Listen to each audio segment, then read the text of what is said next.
సర్వులు పరిపూర్ణులే అని ట్రూత్ వివేకామృతం ఆధ్యాత్మిక గురువులు శ్రీ వివేకానంద ప్రబోధించారు. బలభద్రపురంలోని ఎంఎస్ఆర్ ఫంక్షన్ హాల్లో ట్రూత్ వివేకామృతం విజయోత్సవ వేడుకలు 8వ రోజుకు చేరుకున్నాయి. ఈ సందర్భంగా ఆధ్యాత్మిక గురువు శ్రీ వివేకానంద శాంతి మంత్రం యొక్క భాష్యాన్ని అయితే అంతరార్థాన్ని సాధకులకు తెలిపారు. దైవం పరిపూర్ణమైనప్పుడు కూడా సర్వులు కూడా పరిపూర్ణులే అని తెలియజేశారు. భగవంతుడు అంతటా నిండి ఉన్నాడని, భగవంతుడికి లింగ భేదాలు, కులమత భేదాలు వర్తించవచ్చని అంటున్న ట్రూత్ వివేకానంద గురువుతో మా ప్రతినిధి అశోక్ ఫేస్ టు ఫేస్. ప్రస్తుతం తూర్పు గోదావరి జిల్లాలో అనపర్తి నియోజకవర్గం బెక్కవోలు మండలం బలభద్ర గ్రామంలో ఆధ్యాత్మికమైన శోభనైతే సాధించుకుంది.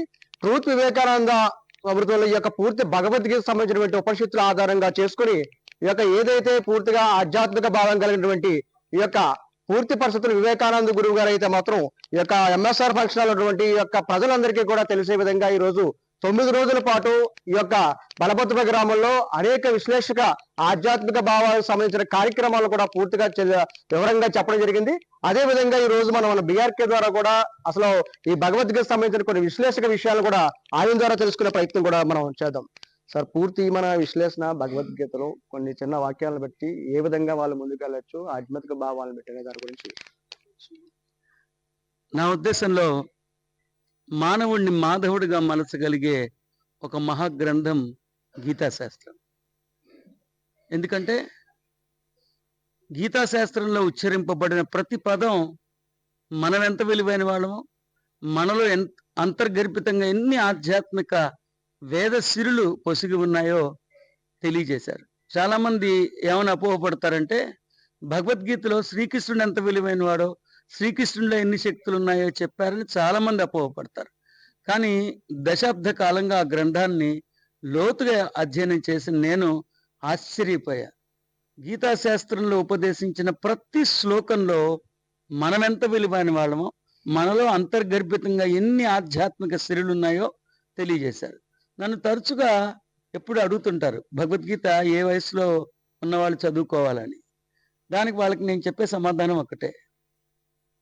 ఇది ఉదాహరణ చెప్తున్నా. ఒకవేళ మనం ప్రస్తుతం మన కుటుంబం ఆధ్యాత్మికంగా కాస్త ఇబ్బందుల్లో ఉంటే, కాస్త డోల్డ్రమ్స్ లో ఉంటే, ఇలా ఉంటామని మనం ముందుగానే గ్రహించి మన పూర్వీకులు, ఇలా మనం ఉండబోతున్నామని ముందుగానే గ్రహించిన మన పూర్వీకులు కొన్ని వేల కోట్ల విలువైన సిరి సంపదల్ని మన పేరు మీద హస్తగతం చేస్తే, ఆ హస్తగతం చేసిన దస్తావేజులే భగవద్గీత, ఆ హస్తగతం చేసిన దస్తావేజులే భగవద్గీత, ఆ హస్తగతం చేసిన మన పూర్వీకుడే ఆచార్యుని శ్రీకృష్ణుడిగా నేనైతే భావిస్తున్నా.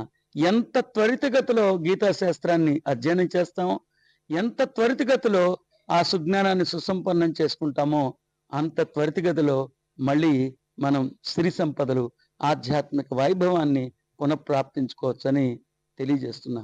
ఆ తెలియచేయటానికే మళ్ళీ భగవద్గీత ప్రతి ఒక్క శ్లోకాన్ని మళ్ళీ భాష్య గ్రంథం రూపంలో దాన్ని సరిగ్గా మరింత లోతుగా గంభీర దర్శనంతో దర్శించి వివరించి ప్రతి ఒక్కరికి అందుబాటులోకి తేవటానికే నా ప్రయత్నం, మా అందరి ఈ ప్రయత్నం.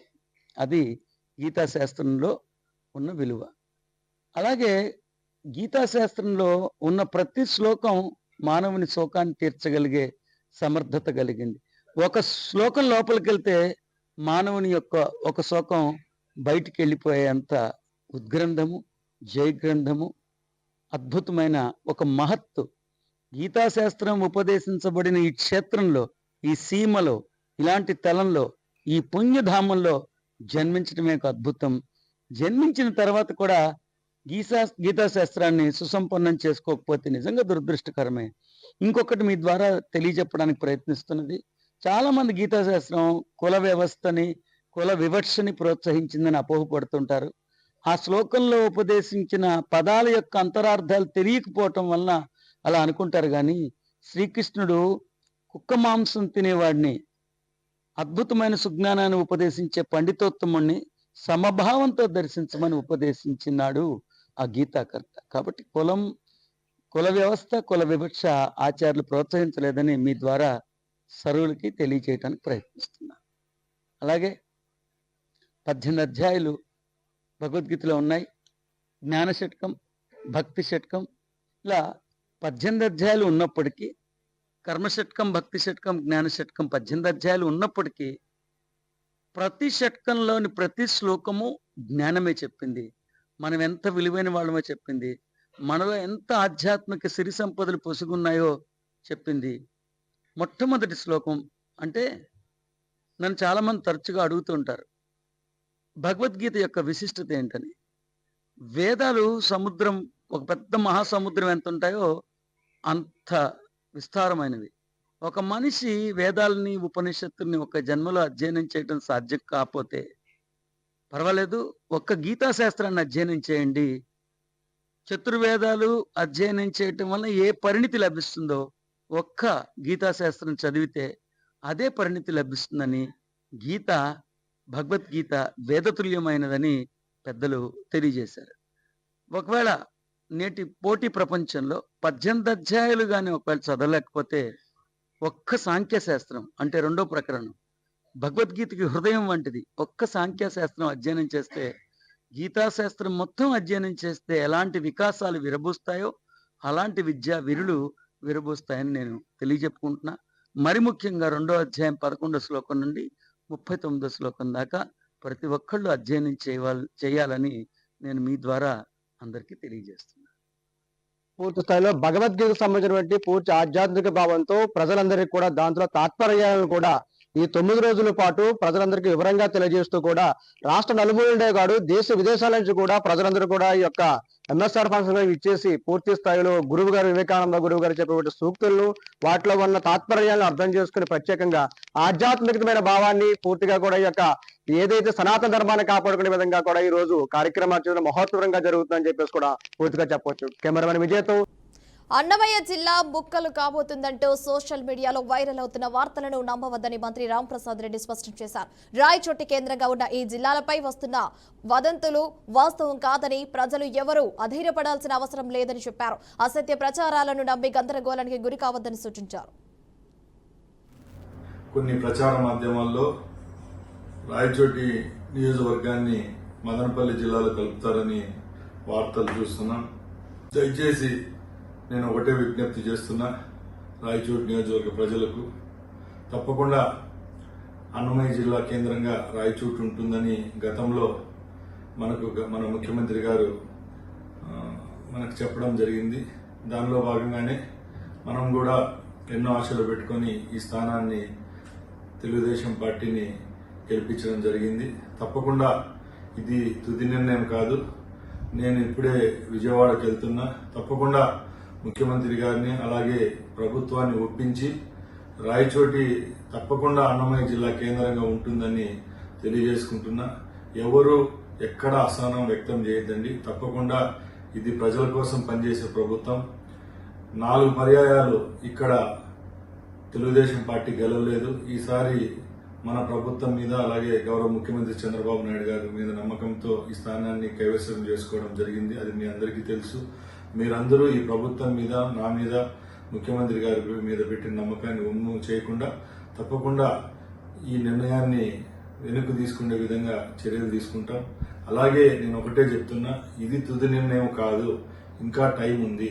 తప్పకుండా ముఖ్యమంత్రి గారిని ఒప్పించి రాయచోటిని జిల్లా కేంద్రంగా, అన్నమయ్య జిల్లా కేంద్రంగా ఉండే విధంగా చేసేదానికి నా సాయశక్తులా ప్రయత్నిస్తారని తెలియజేసుకుంటున్నాను. హీరోయిన్ల వస్త్రధారణపై నటుడు శివాజీ చేసిన వ్యాఖ్యలు తీవ్ర దుమారానికి దారితీశాయి. తాజాగా ఈ రచ్చలోకి అయితే mega brothers MLC Nagababu entry ఇచ్చారు. తాను శివాజీ గురించి అయితే మాట్లాడటం లేదని అంటూనే ఇండైరెక్ట్ గా శివాజీ వివాదంపై మాట్లాడారు. ఈ మోడల్ పోలీసింగ్ అనేది కరెక్ట్ కాదన్నారు. మరి అసలు ఆడవాళ్లు దుస్తుల గురించి మాట్లాడాల్సిన అవసరం ఏముందన్నారు. మహిళల దుస్తులు ఇలా ఉండాలనటం పెద్ద క్రైమ్ అన్నారు. సమాజంలో మహిళలు వారికి నచ్చినట్లు ఉండే ఫ్రీడమ్ ఉందన్నారు. అదేవిధంగా దాడుల నుంచి బయటపడే విధంగా స్వీయ రక్షణ జాగ్రత్తలో బయటకైతే వెళ్లాలన్నారు. హక్కు లేదా ఆడపిల్లలకి? వాళ్ళకి నచ్చిన డ్రెస్ వేసుకునే హక్కు లేదా? సెక్యూరిటీ అనేది ప్రతి ఒక్కరి హక్కు, ప్రతి ఒక్కరి ఇవ్వదు, ఆడ కానీ మగ కానీ. అయితే ఎస్పెషల్లీ ఆడపిల్లలు రక్షించాల్సినటువంటి వ్యవస్థలు, ఆడపిల్లలు రక్షించాల్సినటువంటి పరిస్థితులు లేవు. అంటే మోస్ట్ ఇన్సెక్యూర్డ్ ప్రపంచంలోనే ఇంకా మనం ఉన్నాం. నా యొక్క కన్సర్న్ ఏంటంటే మీరు ఎలాగైనా ఉండండమ్మా, ఎంత స్వేచ్ఛగానే ఉండండి, ఎలాంటి వస్త్రధారణను చేసుకోండి. కానీ మీరు అది సెలబ్రిటీ అవనండి, సినిమా యాక్టర్స్ అవనండి, పాలిటిక్స్లో ఉన్నటువంటి ఫిమేల్ అవనండి, చిన్నపిల్లలు అవనండి, పెద్దవాళ్ళు అవనండి, మీరు బయటికి వెళ్ళేటప్పుడు, మీరు వెళ్ళాల్సినప్పుడు ప్రాపర్ రక్షణ వ్యవస్థను ఏర్పాటు చేసుకోండి. వ్యక్తిగతంగా మిమ్మల్ని మీరు రక్షించుకునేటువంటి వ్యవస్థను ఏర్పాటు చేసుకోండి. మీరు అవసరమైతే ఒక ఆత్మరక్షణ సంబంధించినటువంటి విద్యలను నేర్చుకోండి, లేదా ప్రాపర్ ప్రొటెక్షన్ అంటే ఒక సెక్యూరిటీ పెట్టుకుని ముందుకెళ్ళండి. మన దురదృష్టం, మన కర్మ ఏంటంటే ఇంకా మేల్ చావనిస్టిక్ పిగ్స్ ఉన్నటువంటి మన సమాజం ఇది. దుర్మార్గులైనటువంటి మగ జాతి ఉన్నటువంటి సమాజం ఉంది. ఎలా పడితే అలాగ అవకాశం దొరికితే చిన్న పెద్ద తేడా లేకుండా పశువుల్లా ప్రవర్తించేటువంటి మనస్తత్వం చాలా మంది మగవాళ్ళలో ఉంది. పబ్లిక్లో ఒకేసారి గుంపుగా చేసేటువంటి అకృత్యానికి మేము దొరకమనేటువంటి మనస్తత్వంలో ఉన్నారు. మీరు ఎలా ఉండాలో అలా ఉండండి, మీకు ఎలా కావాలో అలాగే ఉండండి, ఎలాంటి డ్రెస్ వేసుకోవాలో అలాగే వేసుకోండి. తప్పే చెడ్డ పనులు చేయకండి. ప్యాంటు షర్ట్ వేసుకుంటే తప్ప, చుడిదార్ వేసుకుంటే తప్ప, లేకపోతే మోడర్న్గా మిడ్డీ వేసుకుంటే తప్ప, ఇది వాళ్ళ తప్పు కాదు. వాళ్ళకి సరిగ్గా రక్షణ కల్పించలేకపోవటం, రాజ్యాంగమైనటువంటి మన ప్రభుత్వ వ్యవహారం వాళ్ళకి సరిగ్గా రక్షణ కల్పించకపోవటం ప్రభుత్వ వైఫల్యం అవుతుంది. దాన్ని ఎంకరేజ్ చేసి దాన్ని అడ్డుగా తీసుకొని ప్రభుత్వం యొక్క వైఫల్యాన్ని అడ్డుగా పెట్టుకొని దాన్ని చెల్లరిగిపోయే దుష్కర మూకల యొక్క పని తప్ప ఆడపిల్లల తప్పు కాదు.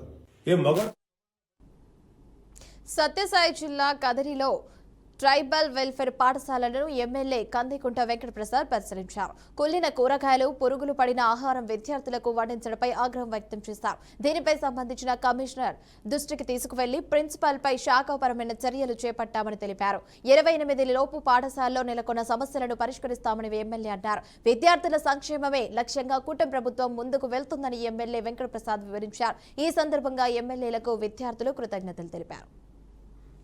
ఈ ట్రైబల్ వెల్ఫేర్ రెసిడెన్షియల్ స్కూల్లో ఉన్నటువంటి పిల్లలు ఆందోళన చెందుతున్నటువంటి విషయం మా దృష్టికి వచ్చింది. నిన్నగాక మొన్నటి రోజున పిల్లలే ఫోన్ చేస్తున్నారు నాకు. నేను ఊర్లో లేకపోవడంతో మా పిఏ గారు స్పందించి ఆయన సంబంధిత కమిషనర్ గారికి కూడా ఇష్యూని ఎస్కలేట్ చేయడం జరిగింది. దాని మీద క్రమశిక్షణ చర్యలు తీసుకుంటూ సంబంధిత అధికారిని సస్పెండ్ చేయడం కూడా జరిగింది. సస్పెండ్ చేస్తూనే మా బాధ్యత అయిపోయిందని మేము అనుకోలే. ఈ రోజున ఇక్కడికి సందర్శించే ముఖ్య ఉద్దేశం ఏమంటే రూట్ కాజ్ ఏంది, అసలు మూలాలేంది ఈ సమస్యకి అని ఆలోచన చేస్తే అన్ని చోట్ల కూడా ప్రభుత్వం యొక్క దృఢ సంకల్పం ఒకటి ఉంది. పిల్లలకు మెరుగైనటువంటి విద్య వల్ల అందులో వెనకబడిన కులాల వారికి బీసీ వెల్ఫేర్ కానీ ట్రైబల్ వెల్ఫేర్ కానీ ఎక్కడ కూడా సదుపాయాల విషయంలో కానీ భోజన సదుపాయాల విషయాల్లో కానీ మౌలిక వసతుల కల్పనలో కానీ కాంప్రమైజ్ కాకూడదు అనే ఆలోచనతోనే ప్రభుత్వం చిత్తశుద్ధితో ఉంది. అందులో భాగంగానే ఇందాక సోదరుడు మన వెంకటప్ప చెప్పినాడు, కమిషన్ చైర్మన్ గారు, డిస్ట్రిక్ట్ కమిషన్ చైర్మన్, ఏమంటే ఆల్రెడీ 10 లక్షల రూపాయలు కాంపౌండ్ వాళ్ళకి కిటికీలకు శాంక్షన్ అయిందని చెప్పేసి ఆ పనులు కూడా తొందరలో పూర్తి రంగా చూస్తాం. అంతేకాకుండా వాటర్ ట్యాంక్ కూడా ఎక్కడో ఆగిపోయింది. మరి దీనికి కూడా కారణం ఏదో కనుక్కొని అది కూడా కరెక్ట్ చేస్తాం. పిల్లలు చెప్తున్నారు గ్రౌండ్లో లైట్లు కూడా పడడం లేదని, ఇవాళ లైట్ రిపేర్ కూడా చేయిస్తాం. అంతేకాకుండా అన్నంలో పురుగులు వచ్చినాయని చెప్పేసి మీడియాలో కూడా రావడం జరిగింది. సాక్షాత్ పిల్లలు కూడా తెలియజెప్పడం జరుగుతుంది.